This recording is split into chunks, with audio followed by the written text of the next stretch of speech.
Let's make Sunday dinner. First thing, shout out to Grace Bay IGA. I picked up everything I needed in one go last night and they had it all. The herbs, the rice, the mac and cheese, the carnation cream. No stress, multiple stops, and just a cart full of vibes. Alright, so we're kicking things off with my favorite, peas and rice. And if you're from the Caribbean, you already know this gotta be right. I chopped up my onions, my sweet peppers, fried down some bacon for flavor, and don't skip this step, okay?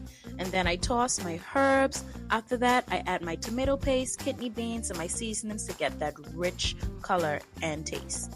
Once that's all bubbling nice, I then add my washed rice, some water, cover my pot with foil, and I let it do its thing. Next up, we're making my mac and cheese, and this is going to be creamy, cheesy, and full of flavor. I boil my macaroni with butter and thyme just to add a little extra something. Then I moved on to my cheese roux where I use sharp cheddars, seasonings, my herbs, and carnation cream. Once that's smooth, I add in my macaroni, throw in 1 egg, and mix well. Then I add it to a baking pan and I layered the macaroni with some sharp cheddar cheese and my 4 cheese blend. Don't forget to get them pan corners because we all love a cheesy crust. And then I put it into the oven. While that's baking, I then went and checked on my rice and look how grainy and flavorful it looked. That bacon did exactly what it needed to do. Now it's time for my steak. I seared both sides, then basted with butter, herbs for that restaurant style finish.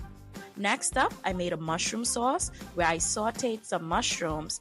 Then I add some Campbell's cream of mushroom and a splash of half and half, salt, pepper, and I stir until it was smooth. Then I went to check on my macaroni and oh boy, did it look good and delicious. Now let's talk rib. Mine was in the oven for 2 hours, low and slow because I wanted that fall off the bone realness. But ladies, if you're using store-bought barbecue sauce, no ma'am. Here's how I make mine. All you need is barbecue sauce, ketchup, mustard, red pepper flakes, sugar, and some seasonings.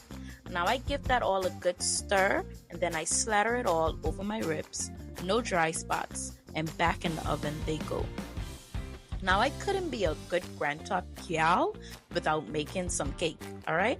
So I whipped up a simple vanilla cake for dessert and in the oven that goes. Now I ain't gonna lie to y'all, by this point I was tired.